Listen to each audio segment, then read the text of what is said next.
नमस्कार प्यारे साथियों। कई विद्यार्थियों के मन में एक प्रश्न बार बार चल रहा है पटवारी के एग्जाम को लेकर कि सर अगर हम आज से ही पटवारी की तैयारी शुरू करें तो जो हमारा एग्जाम 15 मार्च को होने वाला है उसमें हम सफल हो पाएंगे या नहीं, यानी हम पटवारी बन पाएंगे या नहीं। देखिए, मैंने एक रणनीति के ऊपर वीडियो बनाया पटवारी का, जिसमें मैंने कहा कि आपके मन में जितने भी डाउट है पटवारी की वैकेंसी को लेकर आपको कमेंट करना है। कई सारे कमेंट उसमें आए और मैंने आप सभी के कमेंट को रीड कर लिया है, सभी को पढ़ लिया है। सभी का जवाब मैं इसलिए नहीं दे पाया क्योंकि मुझे लगा कि इन सभी कमेंट्स पर एक एक वीडियो बनाना चाहिए, क्योंकि बहुत ही महत्वपूर्ण वीडियो है। और आप सभी का इसके लिए धन्यवाद, क्योंकि आपने कमेंट किया और आपने बताया कि केवल आपके मन का ये डाउट नहीं है, अन्य लोगों के मन में भी ये डाउट है। तो बात आती है कि सर जो पटवारी की तैयारी है अगर आज से ही शुरू करें तो पटवारी बन पाएंगे या नहीं।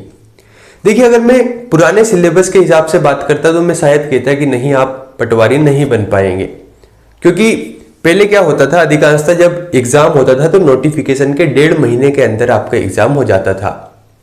लेकिन अब आपके पास चांस थोड़ा सा बदल गया है। अब आपके सामने जो परिस्थिति है वह परिस्थिति, या जो समस्या है वह समस्या आपके सामने यहाँ पर अवसर के रूप में बदल चुकी है। इसका मतलब कहीं ना कहीं आपके लिए फायदेमंद वाली बात है।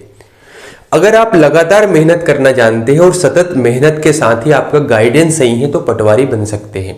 मैं 2-3 तथ्य बताता हूं, उसके पीछे की चीजें समझते हैं हम। देखिए, सबको पता है कि 200 नंबर का पेपर हो गया, ठीक है, हम मानते हैं 200 नंबर का पेपर हो गया। लेकिन 2 चीजें होती है। एक होता है थ्योरेटिकली सब्जेक्ट, जहां पर थ्योरी होती है, जहां पर बातें जो होती है, जहां पर चीजें जो होती है वह कहीं ना कहीं थ्योरी फॉर्म में लिखी जाती है। और एक होता है टेक्निकल सब्जेक्ट के रूप में, जैसे अगर आप बात करें साइंस की बात करें, चाहे आप मैथ्स की बात करें, रीजनिंग की बात करें, तो इन दोनों में बेसिक सा अंतर क्या है। जब आप थ्योरी वाले सब्जेक्ट को पढ़ते हैं जिसमें थ्योरी दी जाती है तो इसे पढ़ने में बहुत समय लगता है।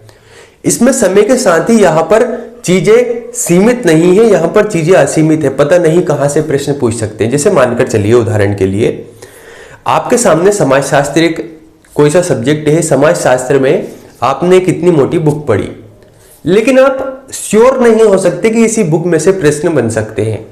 उसके पीछे का कारण क्या है कि उस समाज शास्त्र का जो पूरा सिनेरियो है, जो पूरा परिदृश्य है, उसका केवल 1 या 2% उस बुक में मिलने वाला है। इसका मतलब क्या है, चाहे थ्योरेटिकली सब्जेक्ट की बात करें, जिसमें चाहे हम पॉलिटी की बात करें, चाहे हम भूगोल की बात करें, हिस्ट्री की बात करें, ये सब्जेक्ट इतने बड़े हैं, इसका हम 2% भी कंप्लीट नहीं कर पाते। हमें लगता है कि हमने कंप्लीट किया, लेकिन कंप्लीट नहीं है।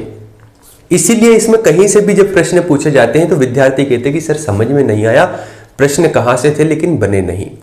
तो बात क्या समझ में आ रही है कि जो थ्योरेटिकली सब्जेक्ट होता है, जो थ्योरी से संबंधित सब्जेक्ट होता है, इसे कवर करना बड़ा मुश्किल टास्क है।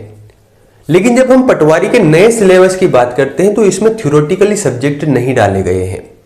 इसका मतलब क्या है, इसमें सीमित सब्जेक्ट डाले गए हैं। अब जैसे थ्योरेटिकली सब्जेक्ट की तरह है किसी अन्य सीमित सब्जेक्ट की बात करें, उदाहरण के लिए मानकर चलिए रीजनिंग की हम बात करते हैं, तो अगर आप रीजनिंग को बहुत अच्छे ढंग से पढ़ना जानते हैं तो 10 से 15 दिन में आप रीजनिंग कवर कर सकते हैं। कंप्यूटर की बात करते हैं, सीमित उसका सब्जेक्ट है, आप मुश्किल से 10-12 टॉपिक पढ़िए, 25 प्रश्न में से 20-22 प्रश्न तो आप बना जाएंगे। हिंदी की बात करते हैं, हिंदी एक अच्छा सब्जेक्ट है।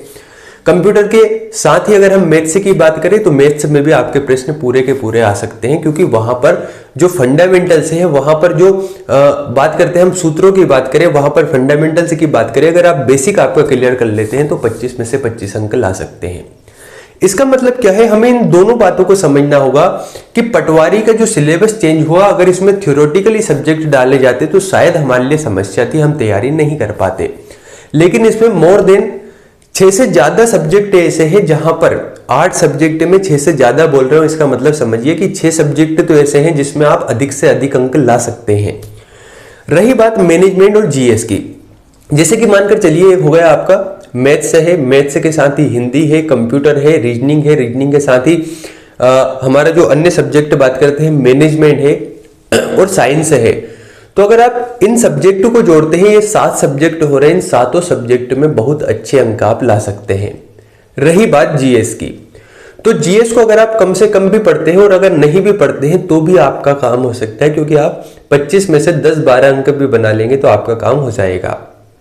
कहने का मतलब यह है कि अगर आपके मन में ये भ्रम बैठ गया है कि सर आज से तैयारी करेंगे तो सिलेक्शन होगा या नहीं, तो इस भ्रम को दूर कर दीजिए, आपका सिलेक्शन 100% हो सकता है। कई विद्यार्थियों के मन में डाउट आ रहा होगा, सर हो सकता है किसी का मैथ कंप्लीट हो, किसी का रीजनिंग कंप्लीट हो, तो ये मानकर चलिए कि अभी सभी औसत है, आपको अब तैयारी शुरू करना है। आपके पास 3-3.25 महीने पूरे हैं अगर आप लगातार पढ़ते हैं। अब आपके सामने सबसे बड़ी चुनौती है, आपका मार्गदर्शन सही होना चाहिए। बिना मार्गदर्शन के आप एग्जाम नहीं निकाल सकते, क्योंकि पता लग रहा है, उदाहरण के लिए समझिए आपको भोपाल से इंदौर जाना है और आपने रास्ता दूसरा पकड़ लिया, तो आप दूरी तो तय कर रहे हैं लेकिन आपकी मंजिल की दूरी तय नहीं कर पा रहे। इसका मतलब क्या है कि आपके लिए ये मार्गदर्शक होना चाहिए, कोई बता सके कि देखिए भोपाल से इंदौर का रोड ये हैगा। तो इसके लिए थोड़ा सा मार्गदर्शन पर विशेष ध्यान दीजिए, उसके बाद मेहनत कीजिए और मेहनत लगातार कीजिए। इतनी टाइम तक पढ़िए कि आपको लग जाए कि आपका सिलेबस कंप्लीट हो सकता है, तो बिल्कुल सिलेक्शन हो सकता है। अगर मैं एक शब्द या एक लाइन में इसका जवाब दूं कि आज से ही तैयारी करें तो सिलेक्शन हो सकता है या नहीं, तो बिल्कुल सिलेक्शन हो सकता है। 2-3 चीजें अगर आप ध्यान रखते हैं, आज से ही रेगुलरिटी, दूसरी बात यह है रेगुलरिटी के साथ ही आपका मार्गदर्शन सही होना चाहिए और मेहनत लगातार करना पड़ेगा। अगर आप ये करते हैं तो सिलेक्शन निश्चित है। बहुत बहुत धन्यवाद।